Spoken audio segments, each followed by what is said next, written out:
नमस्कार फ्रेंड्स, ज्ञान चैनल में आपका स्वागत है। आज का जो हमारा टॉपिक है वो है ग्राफिक्स के बारे में कि ग्राफिक्स का मास कम्युनिकेशन में क्या रोल है। तो सबसे पहले इसकी डेफिनेशन और टाइप्स से बात शुरू करते हैं। ग्राफिक्स विजुअल इमेज या डिज़ाइन को किसी सरफेस के ऊपर, जैसे कि वॉल पेपर हो गया, कैनवास के ऊपर, स्क्रीन के ऊपर, पेपर के ऊपर या स्टोन के ऊपर, उसको लिखना, इलस्ट्रेट करना, दिखाना या फिर जो है इंटरटेनमेंट के पर्पज़ से कोई चीज़ बनाया जाना, उसको ग्राफिक्स कहा जाता है। अगर इसका एक्चुअली अगर इस्तेमाल की बात करें तो ये पिक्टोरियल रिप्रेजेंटेशन ऑफ कोई डेटा हो गया, कोई आइडिया हो गया, और या फिर जो है कंप्यूटर एडेड डिज़ाइन भी आजकल बहुत सारे बनाते हैं और मैन्युफैक्चर वगैरह में यूज किया जाता है। और ग्राफिक आर्ट्स की सेटिंग, एजुकेशनल, रिक्रिएशनल सॉफ्टवेयर के माध्यम से बहुत सारी चीज़ें आजकल ग्राफिक्स को सपोर्ट करती हैं। कंप्यूटर से जो इमेजेस निकाली जाती हैं, उनको जो जनरेट की जाती हैं, उनको हम कंप्यूटर ग्राफिक्स के नाम से जानते हैं। Photographs, drawings, line art, graph, diagram, typography, number, symbol, geometric design, map, engineering drawing और अदर जो भी इस तरह की इमेजेस होते हैं, उनको सबको हम ग्राफिक्स की श्रेणी में लाते हैं। ग्राफिक्स के अंदर ज़्यादा से ज़्यादा अक्सर जो है क्या हम टेक्स्ट को भी, इलस्ट्रेशन को, कलर को, इनको सबको शामिल करते हैं ग्राफिक्स के अंदर। अभी हम अगर बात करें कंप्यूटर ग्राफिक्स की, तो दो टाइप की कंप्यूटर ग्राफिक होती हैं। एक को रेस्टर डाटा बोलता है, रेस्टर ग्राफिक, और दूसरा वेक्टर ग्राफिक। रेस्टर ग्राफिक में पिक्सल को जितने भी पिक्सल, दोस्तों पिक्सल का मतलब होता है पिक्चर एलिमेंट।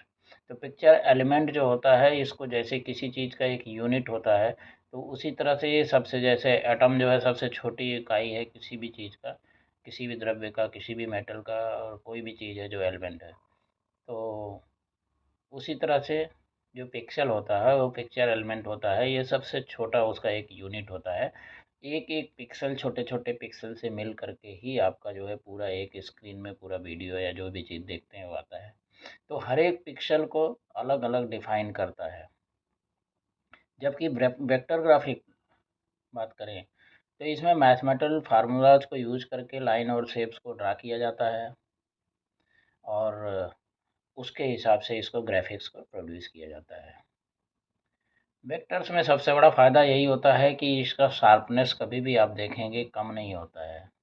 शार्पनेस इसका सेम रहेगा, चाहे आप जो है कितना भी उसको, पिक्चर जो वेक्टर में बना हुआ है, लाइन ड्रा या कुछ भी किया गया है, आप देखेंगे आप उसको कितना बढ़ाते जाएंगे, उसका शार्पनेस कभी कम नहीं होगा। जबकि आप रेस्टर डाटा जो होता है उसका शार्पनेस धीरे धीरे धीरे धीरे आपका जैसे जैसे बढ़ाएंगे साइज, उसके उसको जो है चेंज होता चला जाता है और शार्पनेस कम होता जाता है। 1950s में सबसे पहला कंप्यूटर ड्रिवन डिस्प्ले जो है एमआईटी के वर्ल्ड विंड वन कंप्यूटर में जो है इस्तेमाल किया गया था, सिंपल पिक्चर्स को जो है जनरेट करने के लिए। उसके बाद एमआईटी के TX0, TX2 इंटरेक्टिव कंप्यूटिंग्स वगैरह की वजह से जो है इस पे ग्राफिक्स के ऊपर काफ़ी ज़्यादा जो है काम शुरू हुआ, और इस तरह ये आगे बढ़ता रहा। और बाद में अभी जो मॉडर्न जो है कंप्यूटर सिस्टम्स हैं 1980s के बाद से ज़्यादा वो ग्राफिकल यूजर इंटरफेस GUI जो है का इस्तेमाल करते हैं, GUI सॉफ्टवेयर। इससे डेटा और इन्फॉर्मेशन को सिंबल, आइकॉन और पिक्चर के माध्यम से रिप्रेजेंट करते हैं। अगर हम 3D ग्राफिक्स की बात करें तो ये बहुत ज़्यादा पॉपुलर 1990s में हुआ था, गेमिंग्स वगैरह में, मल्टीमीडिया और एनिमेशन में। 1996 में क्वैक नाम की एक first fully 3D game release हुआ था। 1995 में Toy Story full length computer generated animation film आई थी, और ये सिनेमाज में भी रिलीज हुई थी। उसके बाद से तो बहुत सारे 3D फिल्म्स और बहुत सारे जो है आप देखेंगे कि ग्राफिक्स और एनिमेशन के ऊपर बहुत सारी पिक्चरें और कितने सारे सीरियल्स आप देखते हैं, डिज्नी वगैरह के वो सारे चैनल, उनमें सब में बहुत ज़्यादा इसका प्रचलन अभी चल रहा है। अगर हम वेब ग्राफिक्स की बात करें, इंटरनेट स्पीड जब धीरे धीरे जब बढ़ता गया आफ्टर 1990s, उसके बाद इंटरनेट ब्राउज़र्स, इमेजेस को व्यू करने की कैपेबिलिटी उनके अंदर आई। सबसे पहला वेब ब्राउज़र जिसमें इंटरनेट इसमें इमेजेस व्यू करने का काम शुरू हुआ था वो था मोज़ेक ब्राउज़र। उसके बाद वेबसाइट्स ने जीआईएफ फॉर्मेट को जो है इस्तेमाल करना शुरू किया, ग्राफिक्स को, बैनर, एडवर्टीजमेंट, नेविगेशन बटन्स इनमें सब में, और साथ साथ धीरे धीरे जेपीजी पीएनजी टाइप की इमेजेस भी जो है वेब ब्राउज़र में डिस्प्ले होना शुरू हुई। एसवीजी और कुछ अलग वीएमएल एक्सटेंशन वाली फाइलें भी आनी शुरू हो गई, और धीरे धीरे 3D ग्राफिक्स में जो है काफ़ी तेज़ जो है JWF फॉर्मेट से और X3D फॉर्मेट से काफ़ी ज़ोरों से काम हुआ है इसके अंदर। अभी हम बात करते हैं डेस्कटॉप पब्लिशिंग की, जिसको शॉर्ट फॉर्म में DTP भी बोलते हैं। डेस्कटॉप पब्लिशिंग डॉक्यूमेंट्स को क्रिएट करने का, उनका पेज लेआउट करने का स्किल पर्सनल कंप्यूटर को, और स्पेशली उसको खास करके प्रिंट करने के लिए ही इस्तेमाल किया जाता है। डेस्कटॉप पब्लिशिंग सॉफ्टवेयर लेआउट्स अलग अलग के बना सकता है कि आपको किस तरह से अपने जो भी डॉक्यूमेंट हो उसको डिज़ाइन करना है, चाहे न्यूज़पेपर है, चाहे जो भी चीज़ है, ब्रोचर है, कुछ भी है, और उसको टाइपोग्राफी क्वालिटी टेक्स्ट, ये जो टेक्स्ट आप जिस तरह की टेक्स्ट को सेलेक्ट करना चाहते हैं, जैसी भी इमेजेज उसमें डालना है, उनको सबको जो है अच्छी तरह से एक स्पेस प्रोवाइड करता है और आपके काम को बहुत आसान बनाता है, जिससे आपको उसको पब्लिश करने के लिए डेस्कटॉप के ऊपर उसको पूरे को डिज़ाइन करने के लिए, उसके बाद पब्लिश करने के लिए, साथ साथ प्रिंट करने के लिए काफ़ी आसान हो जाता है। इससे बहुत ही wide variety of materials produce कर सकते हैं, मैगजीन्स, बुक्स, सारी चीज़ें इससे प्रोड्यूस हो सकती हैं। कमर्शियल प्रिंटिंग की आपको इसमें ज़रूरत भी नहीं पड़ती है, आप नॉर्मल अपने कंप्यूटर से ही सारा प्रिंटिंग कर सकते हैं बुक्स वगैरह का। अभी हम जो है विज़न के बारे में अगर बात करें, persistent of vision refer to optical illusion that occurs when visual perception of the object does not cease for some time after the rays of light proceeding from it have ceased to enter the eye। तो ये vision का persistence है, इसमें illusion के तरीके से retina के ऊपर जो है रेटिनल परसिस्टेंस से, परसिस्टेंस ऑफ इम्प्रेशंस या सिंपली परसिस्टेंस से, इस तरह से जो है अलग अलग वेरिएशन से इसके बारे में बात की जाती है। और फिल्म हिस्टोरियंस ज़्यादातर बोलते हैं कि पॉजिटिव जो है आफ्टर इमेजेस, जो साइकोलॉजिस्ट बताते हैं, उसी परसिस्टेंस विजन उसी से ही रिलेटेड है। अब हम परसिस्टेंस ऑफ विजन, विजन का परसिस्टेंट मतलब है कि आप जो है आप क्या क्या कौन सी चीज़ ऐसी डिज़ाइन की जाए जो आपके विजन, आपकी जो है देखने की क्षमता, या फिर जिस चीज़ को आपकी आंखें पसंद करें, परसिस्टेंसी चाहती हैं। तो अगर हम इसके बारे में लोगो डिज़ाइंस के बारे में बात करें, तो लोगो डिज़ाइन क्या है? एक ग्राफिक मार्क है, एम्ब्लम या फिर कोई भी सिंबल है। कमर्शियल इंटरप्राइजेज में, ऑर्गेनाइजेशंस में, और बहुत सारे इंडिविजुअल भी अपनी चीज़ों को प्रमोट करने के लिए अपना एक लोगो डिज़ाइन करते हैं। ये प्योरली एक ग्राफिक एम्बलेंस होती हैं, सिंबल्स या आइकॉन्स या लोगोज होते हैं, और किसी ऑर्गेनाइजेशन के नाम से या किसी चीज़ के लिए भी वो बनाई जाती हैं। इसके अंदर लोगों में आप देखेंगे कि लेटर्स भी होते हैं और ग्राफिक्स डिज़ाइंस भी होती हैं, हर तरह की चीज़ें उनको मिक्स करके बनाया जाता है। और मास कम्युनिकेशन में अगर हम देखें तो कंपनीज़ के लोगो जो है सबके आज काफ़ी जो है मतलब इसमें काफ़ी फेमस हो गए हैं, और जितने भी मीडिया हाउसेस या जितनी भी अलग अलग अपने चैनल्स होते हैं वो सब जनरली अपना एक अलग अलग लोगो रखते हैं। अगर हम लोगो डिज़ाइन की बात करें तो लोगो जो है इसका डिज़ाइन बहुत ही ज़रूरी होता है, और ये डिज़ाइन करने में बहुत सारी चीज़ों को ध्यान में रखा जाता है कि उसको कोई भी देखे तो उसको तुरंत उसके दिमाग में स्ट्राइक हो तो इस फॉर्म इस चीज़ से ये रिलेटेड है। और एक जो है आइडेंटिफिकेशन सिस्टम का ये काम करता है उस ऑर्गेनाइजेशन का, उसके अंदर क्या एक्टिविटीज़ हो रही हैं, तो लोगो जब बनाते हैं तो उसका जो है एक विजुअल आइडेंटिटी सिस्टम होनी चाहिए कि एक्चुअली ये जो है लोगो किस काम से संबंधित है। तो उसको देखते ही आपको आइडिया लग जाए कि भाई ये चीज़ जो है, अगर आप उसके बारे में कोई आइडिया भी नहीं है, पता भी नहीं है, तो जनरल एक आइडिया है कि भाई ये इस फील्ड में काम करती है। तो इस तरह से लोगों को डिज़ाइन किया जाता है और उसमें जनरली जो है कंपनीज़ के इनिशियल्स और साथ में पिक्टोग्राफ्स का इस्तेमाल किया जाता है और उसको एक आइकॉनिक इस तरह से बनाया जाता है कि वो एक अलग ब्रांड की तरह दिखाई पड़े और दूसरे ब्रांडों के बीच में ये गुम ना हो जाए। अब अगर हम बात करें कॉर्पोरेट आइडेंटिटी की, कॉर्पोरेट आइडेंटिटी या कॉर्पोरेट इमेज जो है एक तरीका होता है जिसमें एक कॉरपोरेशन का कोई फ़िल्म या बिज़नेस का जो है अप पब्लिक के बीच में जो है अपने कस्टमर और इन्वेस्टर को जो है उसको एक आइडेंटिटी के तौर पे जो है रिप्रेजेंट करते हैं। और इसको जो है जितने भी उनके कॉर्पोरेट कम्युनिकेशंस या फिर जिस चीज़ में भी रिक्वायरमेंट होता है वो सारी एक्टिविटीज़ में उस आइडेंटिटी को जो है पक्का मैनिफेस्ट किया जाता है और उसको अपनी कंपनी के अपने जो भी हैं उसको ब्रांडिंग करने में और उसको ट्रेडमार्क एक देने में भी जो है इसका इस्तेमाल किया जाता है। कॉर्पोरेट टाइटल, लोगो और बहुत सारे जो है आप देखोगे बैनर्स जितनी भी चीज़ें बनी रहती हैं उनमें सब में आप देखोगे कि आपका जो लोगो होता है वो सब में इस्तेमाल किया जाता है। अब इसके बाद हम बात करेंगे न्यूज़पेपर, पोस्टर, मैगज़ीन्स का डिज़ाइन और लेआउट। ये लेआउट और डिज़ाइन से हम ये समझते हैं कि उसके जो न्यूज़पेपर या फिर जो भी पेपर, मैगज़ीन, पोस्टर जिनके हैं उनको जो है उसके पेज को डिज़ाइन किस तरह से किया गया है। और उसमें जो है हम ग्राफ़िकल गाइडलाइंस जितनी भी हैं उनको और गोल्स क्या हैं एक्चुअली उस पेपर के, उस सब चीज़ को ध्यान में रख कर के हम उसको डिज़ाइन करते हैं कि ताकि वो पब्लिक को जो है परसिस्टेंसी ऑफ विज़न के अंदर आ जाए, लोग उसको पसंद करें। और इसमें जो है जो मेन एडिटोरियल गोल्स होते हैं तो उसमें होता है कि जितनी भी स्टोरीज न्यूज़ स्टोरीज हैं या जो भी स्टोरीज उसके पास अवेलेबल है वो ऑर्डर ऑफ इम्पोर्टेंस जो इम्पोर्टेंस उसका क्या है उसके ऑर्डर में उस सीक्वेंस में उसको जो है प्रोड्यूस किया जाए।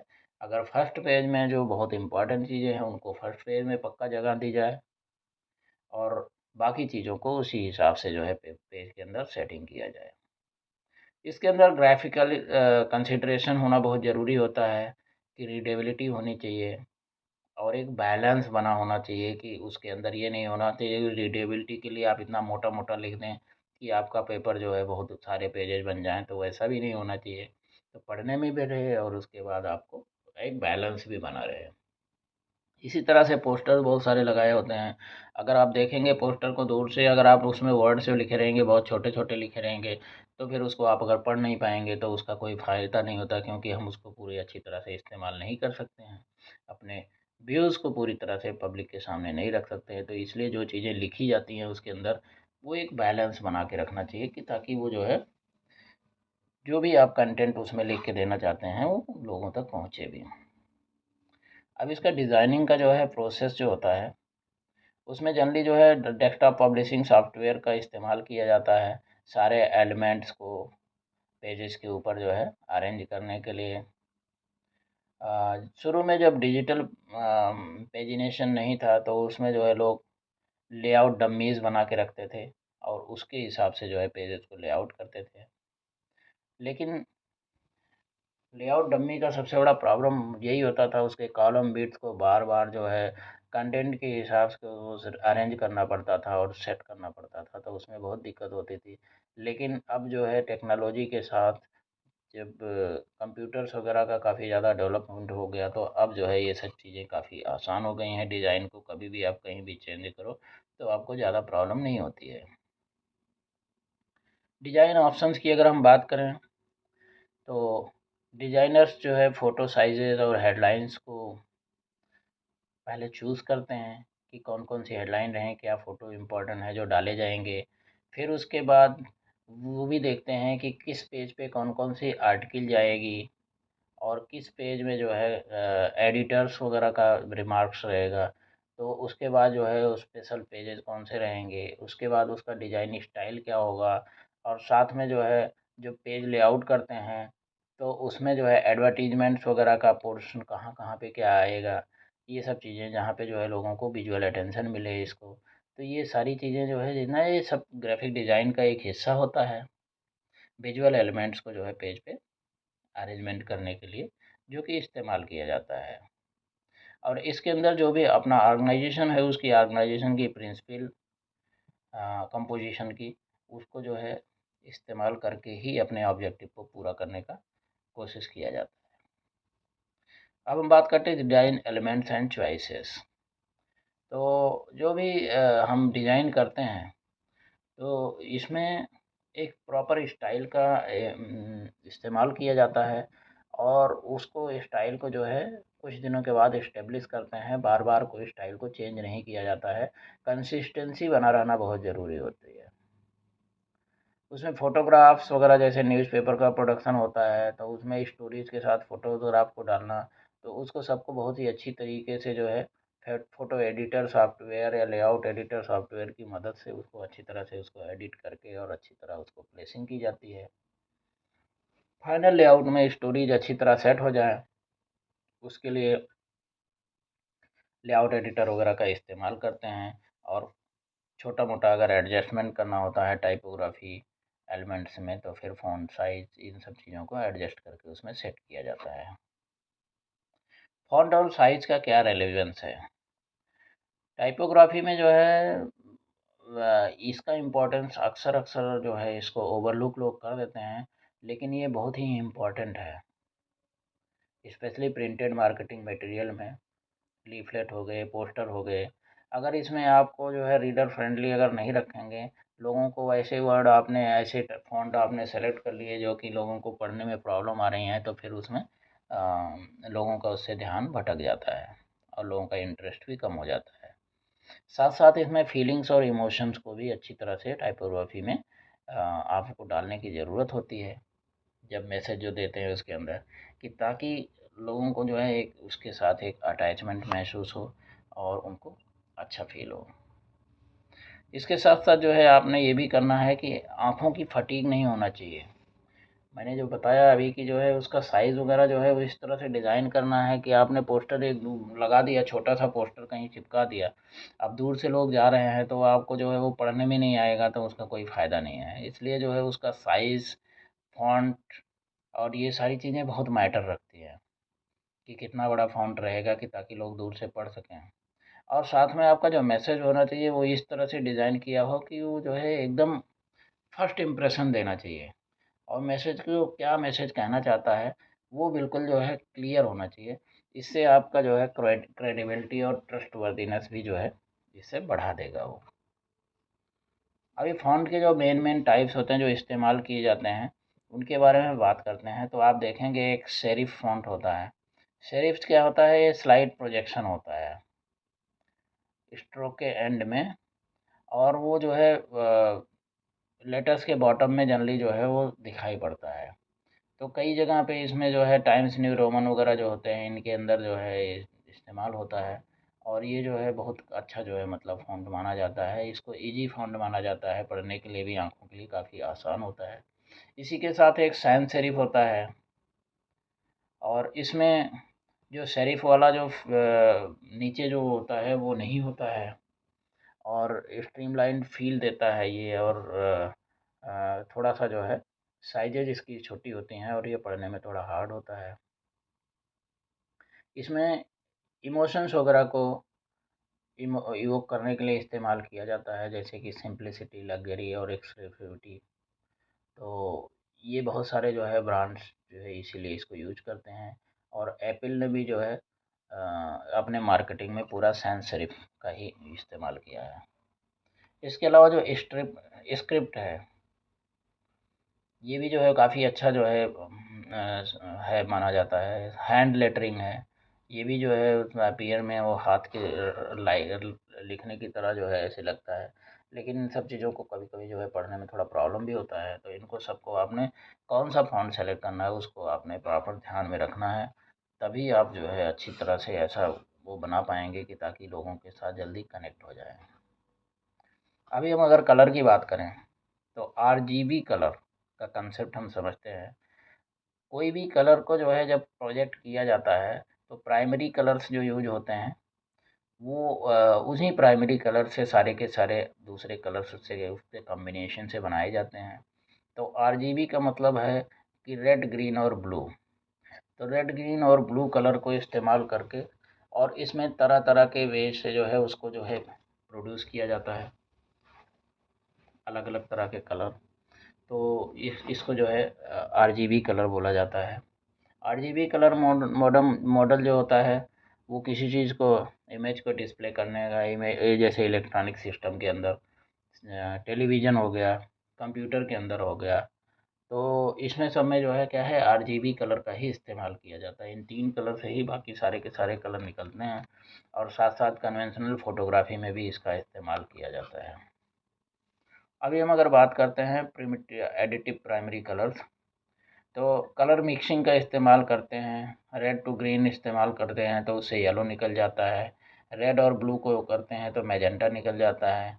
ग्रीन और ब्लू को करते हैं तो क्यान कलर निकल जाता है। इसी तरह से सियान कलर, इसी तरह से ये 3 प्राइमरी कलर को इनको जो है अगर एक साथ जोड़ दिया जाए तो वाइट कलर निकल जाता है। तो इस तरह से इसका जो है लाइट बीम्स जो है रेड, ग्रीन और ब्लू से जो है सुपर इम्पोज करके इसे जो है ब्लैक स्क्रीन भी बना सकते हैं, वाइट स्क्रीन बना सकते हैं। तो इनको सबको जो है जोड़ करके जो है बहुत अच्छे से जो है एडिशन करके और इनको कलर्स को बना करके इससे प्रिंटिंग के लिए अलग कलर बनाया जाता है।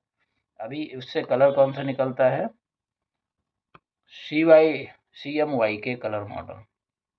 CMY का मतलब है कि शान, मैजेंटा, येलो और के का मतलब की है। की जो है ब्लैक कलर को की बोलते हैं। तो आप यही जो है 4 कलर आप देखेंगे प्रिंटर्स वगैरह में जो कि इस्तेमाल की जाते हैं और इन्हीं से जो है सारे के सारे कलर जो है प्रिंटिंग में जो है बना दिया जाता है इससे। अभी हम फॉर्मेट्स की अगर बात करें JPG, MPG, AVI, GIF, MP3, bitmap, TIF, इसके बारे में आपने सुना होगा। तो ये सब सारे जो है जो फॉर्मेट होते हैं ये ग्राफिक्स के या फ़ोटो के आप देखेंगे तो वो जो उसके ये फॉर्मेट्स होते हैं।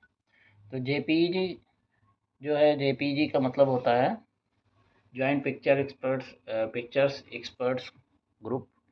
ये जो है कॉमनली यूज होता है एक अच्छा डिजिटल इमेजेस का लॉसी कंप्रेशन देने के लिए।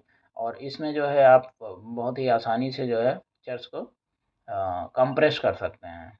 तो जिससे आपको जो है उसको कहीं भेजना है तो वो काफ़ी आसान हो जाता है, उसका साइज़ आप चेंज कर सकते हैं आसानी से अपने कंप्यूटर के ऊपर। लेकिन क्या होता है कि इमेज की क्वालिटी जितना जो है आप कम करते जाएंगे उसको तो कंप्रेशन, तो इमेज की क्वालिटी आपकी जो है उतना ही जो है ख़राब होती चली जाती है। जेपीजी कंप्रेशन कई सारे इमेज फाइल फॉर्मेट्स में इस्तेमाल किया जाता है और इसमें फ़ोटोग्राफ्स इमेजेस को जनरली जो है नेट के ऊपर ट्रांसमिट करने के लिए और इधर से उधर जो है उसको जो भी मतलब आपने पब्लिश करना है या कुछ भी है तो उसमें इस इमेज का इस्तेमाल किया जाता है। इसका सबसे बड़ा फ़ायदा ये होता है कि आपका जो है जो भी रिसीवर या दूसरा स्टेशन है अगर वो ज़्यादा डेटा को सपोर्ट नहीं करता है तो उसको जो है वो छोटे कंप्रेशन करके जो है उसको जो है कम डेटा में भी उसको इस्तेमाल किया जा सकता है। तो इससे काफ़ी फ्लेक्सिबिलिटी मिल जाती है। ये मैक्सिमम जो इमेज साइज़ सपोर्ट करता है लगभग 4 गीगापिक्सल तक का जो है इमेज साइज़ सपोर्ट करता है एस्पेक्ट रेशियो 1:1 में, जो कि 4 गीगापिक्सल का मतलब है 65,535 इंटू 65,535 इतने पिक्सल का इस्तेमाल किया जा सकता है इसमें। अभी हम बात करते हैं MPEG moving picture experts group. MPEG ये मूविंग पिक्चर एक्सपर्ट ग्रुप है, उन्होंने जो है एक स्टैंडर्ड डेवलप किया था डिजिटल वीडियो के लिए और डिजिटल ऑडियो कंप्रेशन के लिए। तो उससे MPEG बना। MPEG में ISO जो है इंटरनेशनल ऑर्गेनाइजेशन ऑफ स्टैंडर्डाइजेशन के जो है अंडर ये ऑपरेट करता है और इसमें बहुत सारे पर्पज़ के लिए इसका इस्तेमाल किया जाता है। जैसे वीडियो फाइल आप बनाते हैं तो MPEG वीडियो फाइल बनाते हैं तो उसके अंदर इस तरह से जो है उसको इस्तेमाल किया जाता है और बनाया गया है कि ये जो है कंप्यूटर जो आपके पर्सनल कंप्यूटर हैं उनकी जो प्रोसेसर स्पीड है उससे जो है अच्छी तरह से जो है उसको ताकि हैंडल किया जा सके एमपीजी फाइल्स को। और इसका जो है सफिक्स जनरली जो है डॉट एमपीजी होता है। एमपीजी व्यूअर या क्लाइंट सॉफ्टवेयर भी अलग अलग जो है आते हैं जिनसे हम जैसे वीडियोज मीडिया प्लेयर वगैरह हैं तो इनसे सबसे हम जो है उसको वीडियो उसको प्ले कर सकते हैं, उस सॉफ्टवेयर को हम डाउनलोड कर सकते हैं अपने कंप्यूटर में और उसको जो है प्ले कर सकते हैं। इसके बाद एवीआई फाइल्स। एवीआई आप बहुत सारे उसमें देखेंगे डॉट एवीआई जो है सफिक्स होता है। तो ये एवीआई फाइल्स हैं ऑडियो वीडियो इंटरलीव। तो ऑडियो वीडियो इंटरलीव को भी जो है एवीआई के नाम से बोला जाता है। ये एक मल्टीमीडिया कंटेनर की तरह काम करता है और इसका जो है इस्तेमाल और इंट्रोडक्शन पहले जो है माइक्रोसॉफ्ट में किया था नवंबर 1992 में। और ये जो है Windows video and Windows software के लिए जो है इसने बनाया था। एवीआई फाइल में ऑडियो और वीडियो दोनों डेटा को फाइल कंटेनर में जो है एक मतलब बना दिया मिक्स कर दिया जाता है और उसके बाद इसको प्लेबैक के ज़रिए इसको प्ले भी किया जाता है। ये बहुत सारे मल्टी स्ट्रीमिंग ऑडियो वीडियो के लिए जो है बहुत इस्तेमाल होता है स्ट्रीमिंग वगैरह के लिए। और इसलिए इसका जो है माइक्रोसॉफ्ट से काफ़ी सपोर्टेड है। और इनको अभी जो है फरवरी 1996 में जो नया आया था उसका जो है AVI 2.0 के नाम से जाना जाता है। अभी हम बात करते हैं GIF फाइल फॉर्मेट की। तो GIF फॉर्मेट जो है GIF का मतलब होता है ग्राफिक इंटरचेंज फॉर्मेट। ये एक फाइल एक्सटेंशन होता है रेस्टर फाइल्स के ऊपर जो है बनाया जाता है। और इसमें जो है ज़्यादा से ज़्यादा इसके GIF फॉर्मेट वाली फाइल्स जो है वर्ल्ड वाइड वेब पे इंटरनेट पे मौजूद होती हैं। इनका जो है डॉट GIF भी फॉर्मेट JPEG जो है इमेज होती हैं। और कंप्रेशन एल्गोरिथम का इस्तेमाल करके ये जो है बनाया जाता है। और इसमें GIF फाइल को हालांकि लाइसेंसिंग के थ्रू जो है इस्तेमाल किया जाता है लाइसेंस, लेकिन जो है पैटेंट फ्री जो है रिप्लेसमेंट इसका जो है PNG के पैटेंट फ्री रिप्लेसमेंट के तौर पे जो है ये GIF का जो है इंट्रोडक्शन हो गया था। अभी हम बात करते हैं MP3 फाइल फॉर्मेट की। तो MP3 मतलब ये भी MPEG जो मूविंग पिक्चर्स एक्सपर्ट्स ग्रुप का था उसका जो है MPEG 1 ऑडियो लेयर 3 को जो है उसको एक स्टैंडर्ड टेक्नोलॉजी फॉर्मेट में लाया गया तो जिसको MP3 के नाम से माना गया। और ये जो है CD वगैरह में भी जितने भी डेटा आप स्टोर करते हैं उसमें सब में जो है MP3 जो है CD क्वालिटी ऑडियो प्रोवाइड करता है। और ये बहुत ही ज़्यादा कॉमन टाइप का MP3 म्यूजिक फाइल टाइप्स है। और MPEG 3 नहीं है लेकिन जो है ऑडियो कंप्रेशन करके जो है इसको इस तरह से टेक्नोलॉजी को बनाया गया है कि आप बहुत ही कम जो है डेटा में ज़्यादा से ज़्यादा चीज़ों को स्टोर कर सकते हैं और इसको अच्छी तरह से किसी भी स्टूडियो में कहीं भी प्ले कर सकते हैं। नेक्स्ट है बिटमैप ग्राफिक। बिटमैप ग्राफिक जो है आप कोई भी फ़ोटोग्राफ्स वगैरह जो है डिजिटल कैमरा से जब लेते हैं और किसी इमेज को स्कैन करते हैं, किसी मैगज़ीन या किसी भी चीज़ से जब स्कैन करते हैं तो आपका जो है बिटमैप ग्राफिक इमेज बनता है। ये बहुत सारे छोटे-छोटे टाइनी पार्ट से को कंपोज़ करके बनाया जाता है, पिक्सेल जिसको बोला जाता है। और अलग-अलग कलर्स के जो पिक्सेल होते हैं इसीलिए जो है वो अलग-अलग कलर्स आपको दिखाई पड़ते हैं बिटमैप ग्राफिक में। तो इसका भी बहुत ज़्यादा यूज़ होता है। इसके अलावा TIFF tagged image file format जो टिफ फॉर्मेट है ये भी बहुत ही कॉमन फॉर्मेट है। ये भी रास्टर ग्राफिक्स जिसको बिटमैप इमेजेज होते हैं उनके एप्लीकेशन में जो है टिफ फॉर्मेट का भी इस्तेमाल किया जाता है। ये इसकी जो फाइल्स होती हैं डॉट टिफ या TIFF या डॉट TIF के 5 सफिक्स के नाम से जो है ज़्यादातर आप देखेंगे इसको। ये 1986 में जो है सबसे पहले जो है एडोब सॉफ्टवेयर का जो है जो मैनेजिंग कमेटी थी इंडस्ट्री कमेटी जिसको कि एल्डस कॉरपोरेशन ने जो है उसको चेयर किया था तो वहाँ पे स्टार्ट में डेवलप हुआ था। माइक्रोसॉफ्ट और हॉलेट पैकार्ड HP जो है इसके कंट्रीब्यूटर्स थे इस फॉर्मेट के। और उसके बाद टिप फाइल्स जो है डेस्कटॉप पब्लिशिंग में, फैक्सिंग में, 3D एप्लीकेशन में, मेडिकल इमेजिंग एप्लीकेशन में काफ़ी इस्तेमाल की जाती हैं। और इसमें जो है इसके काफ़ी फ़ायदे होते हैं, इसलिए इसमें grey scale, colour palette, RGB full colour, इस तरह से जो है अलग-अलग फ़ाइलें जो है इसमें बनाई जाती हैं। JPG, LGWC, TITT group 4 standard का इमेज कंप्रेशन करके उस तरह से जो है TIF फाइल को बनाया जाता है। और इनमें सब में जो है बहुत सारी टेक्नोलॉजीज़ को एक दूसरे के साथ इंटरलिंक कर दिया गया है। तो इस तरह से ये सारे फॉर्मेट्स फाइल्स जो आपने ग्राफिक्स के बारे में पढ़ा है, ये आपको आगे काफ़ी हेल्पफुल होंगी। इसी के साथ हमारा आज का ये क्लास समाप्त होता है।